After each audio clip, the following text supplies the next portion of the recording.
What is going on, guys? It is Daniel Wright, and you are here listening to another episode of Paving the Way. As always, guys, happy to have you here. Hope you're having a great week, and I hope everything in your life is going exactly as you planned, because let's be honest, that rarely ever happens. Guys, I appreciate you tuning in this week. Today, I want to talk about Q4 and more, right? As of middle of last week or so, beginning of October, started Q4. So a lot of the folks that I know are tuning in to this show are either business owners, business leaders, or things like that. That Q4 is a big deal for most people. Q4 by the calendar year, right? I know people have fiscal years that run differently, so on and so forth, which to each their own. But most people run off the calendar year. So I just want to talk about a couple of things that are front of mind for me as we're diving into Q4, about 110 miles an hour in 110 different directions. I just want to talk about, finishing the year strong, planning for internal development and planning for external development. So with all of that being said, guys, let's get started.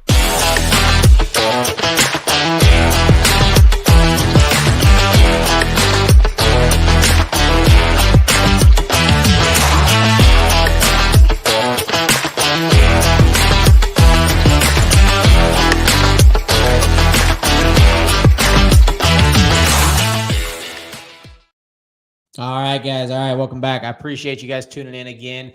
Guys, I'll be get straight into it with you, right? October starts Q4 for most businesses, and Q4, in my opinion, is where you make or break the year that you're in, and you're also setting yourself up for success or failure for the following year.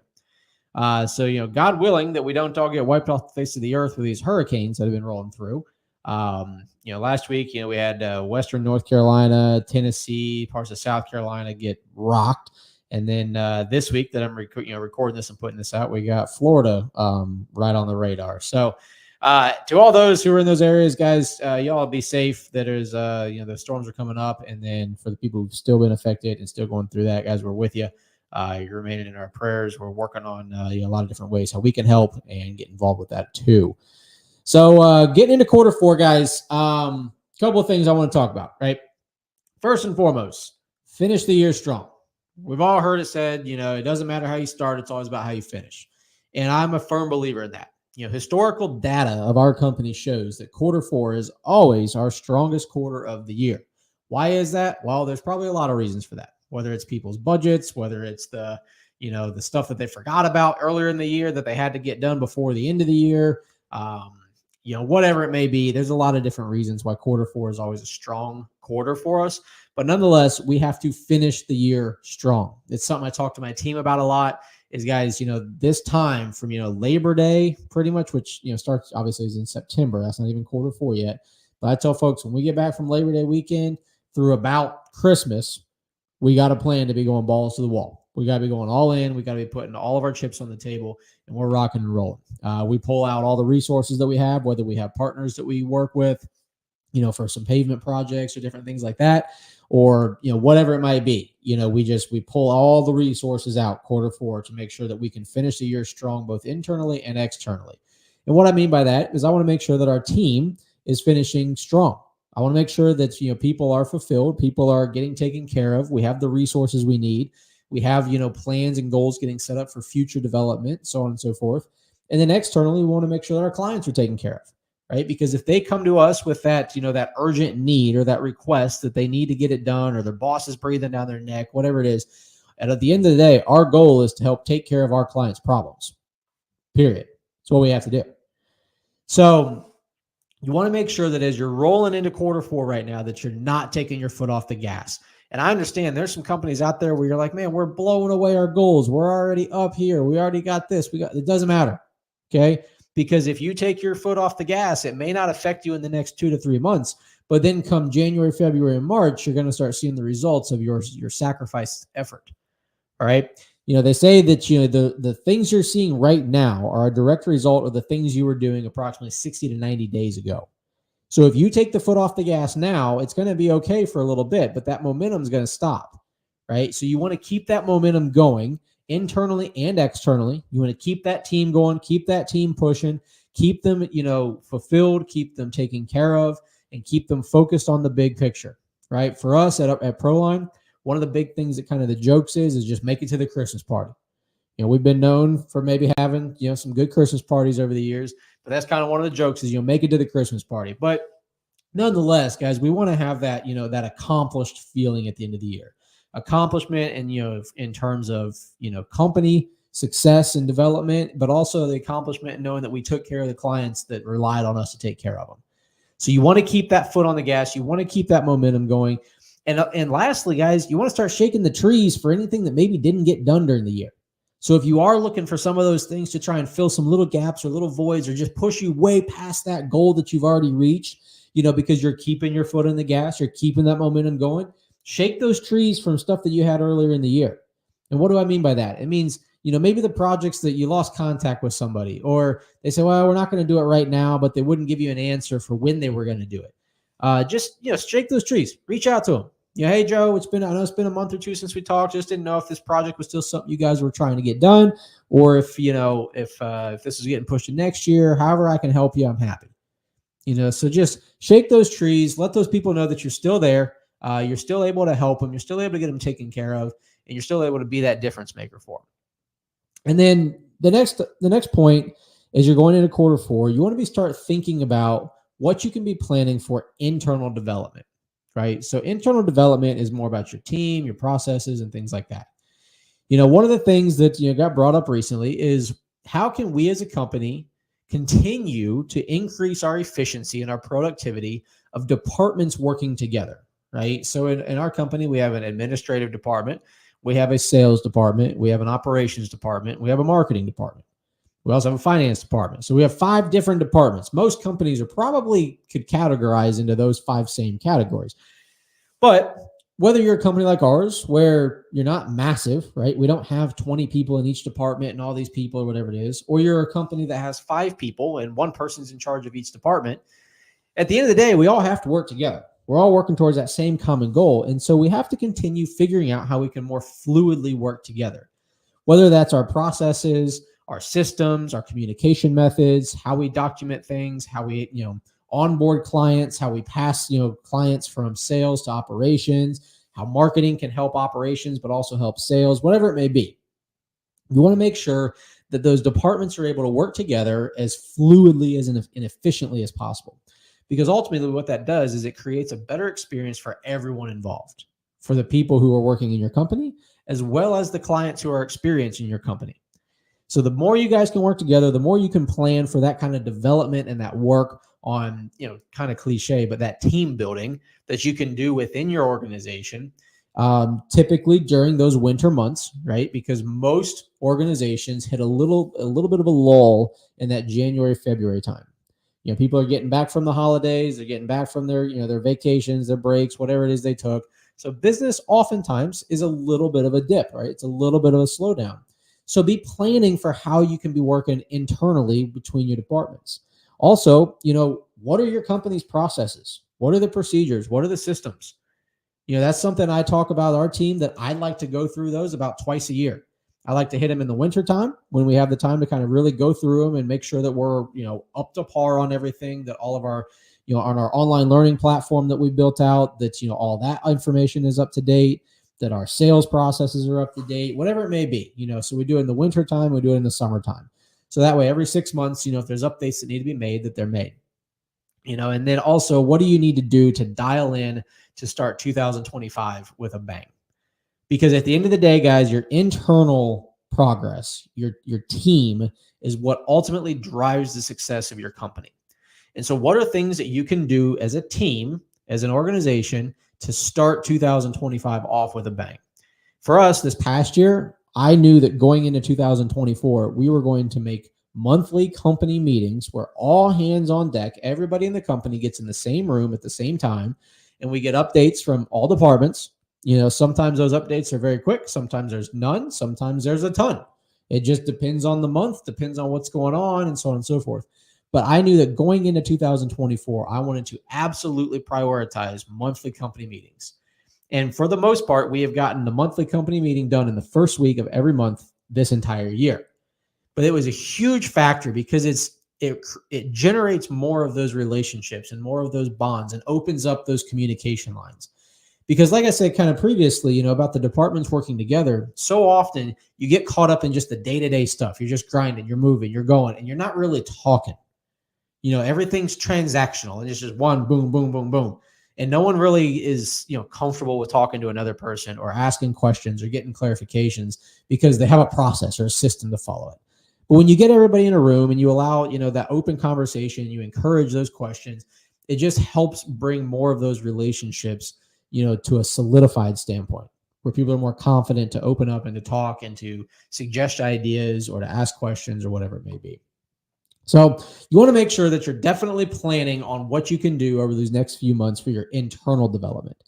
And then you want to plan what you can do for your external development, right? And the reason I put internal before external is because nothing you do on the external matters if your internal isn't taken care of. It's like what I tell people about their, I'm no health coach by any means, but I do spend some time in the gym and I spend some time working out, that it doesn't matter how good you are at, your job or how good of a parent you are or how good or, whatever it is that you're doing on a day-to-day basis. It doesn't matter any of that stuff, right? And it doesn't matter if you don't actually take care of yourself. There's an old saying, it says you got to be selfish before you can be selfless, right? So we can't, as a company, as an organization, serve our clients best if we don't first look internally and take care of ourselves. So you can't be a great dad if you're not able to go throw the ball in the yard with your son or play with your daughter outside or whatever it may be, because you can't catch your breath, right? You got to take care of yourself. You got to take that 45 minutes, that hour a day to go get in some workout, get in some cardio, watch what you put in your mouth, so you're not eating crap all day and you're just turning into a slug and you can't be that dad. Same thing with the business. We got to take care of that internal stuff. We got to take care of the ins and outs of everything that we do day in and day out. So once you're working on those things, and part of that internal development includes the external, which is, what can you do to help your clients? What are some things that have come up over the past year that you have noticed that you're like, our clients seem to continue expressing this frustration or this concern, not necessarily with you and your company, but just in general. Is there something that your company, your team could offer your clients to make their lives just a little bit easier, just a little bit more fun, a little bit more enjoyable? And if you can, figure out how you can do that. Get your team around get them on the discussions and the problem solving. And then what can you do to help your vendors? One of the things that I absolutely love, and I brag about our team all the time, is our vendors love our team. They love them. They love the operations guys when they show up to the distribution centers and pick up materials and supplies. They tell me how polite they are, how clean cut they are, how respectful, how appreciative they are, so on and so forth. What more can you do to help your vendors? We get compliments on how responsive our team is, right? Because, we have accounts with vendors just like most of you do in your companies. And when they're calling and they're saying, hey, all right, we sent over the statement, we sent this, we sent that. Your team's always just so responsive. They're so polite. They're so appreciative. And it's like, well, yeah, that's just what we do. One of our core values is build relationships. Well, how are we going to build relationships if we're not polite and responsive, so on and so forth?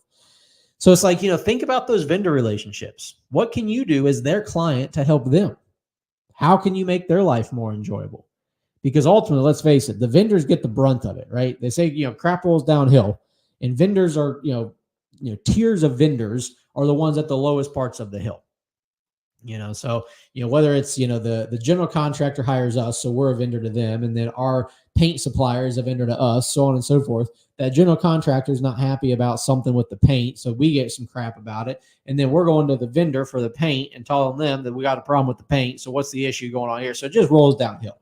But ultimately, how can you make the vendor's life easier? How can you make it more enjoyable to work with you and your company?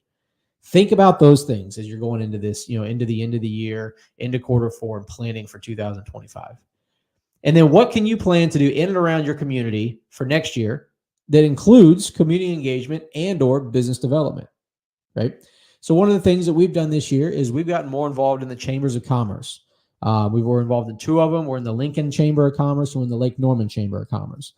And we got involved into these about halfway through this past year. But man, it's been a blast. It's opened up opportunities to participate in different networking events, to just get to know other businesses and other individuals in our area.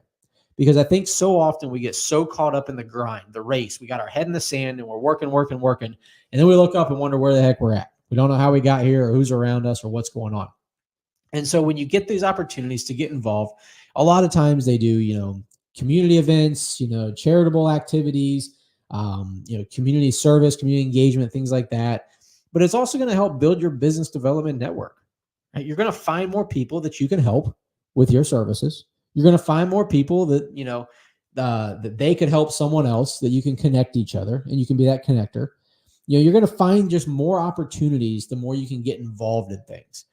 And I'll tell you guys, up until this year, right, this is our 8th year in business. And up until this year, it has been just grind.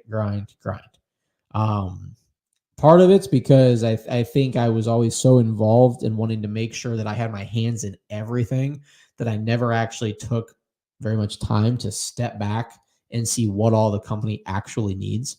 I was just so focused on the day-to-day activities, the tasks. I was very task-oriented.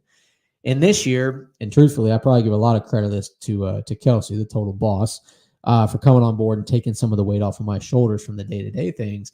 But this year, I've taken more time to really just reflect, to just step back, see what's going on, be receptive to things that people are saying or questions that are being asked or ideas that people have, and really just get the pulse of the company. See where we're at as a group, as an organization. And I tell you, man, it's been a lot more enjoyable. Anybody who knows me knows that, Daniel was going through some stuff beginning of this year, as a business owner and, just trying to figure out, what this next step is. What's this bridge, that we're trying to cross right now? But overall, the year is a lot more enjoyable as the leader that's able to step back and observe every now and then. Step back and listen to what your team has to say. Listen to what the clients have to say. Get to know the vendor's story, whatever it may be. So the more you can get involved and you can get engaged in your community and business development networks, so on and so forth, the more that you're going to help just build your entire organization's ecosystem. The stronger that ecosystem, the more likely everybody is going to survive and going to thrive.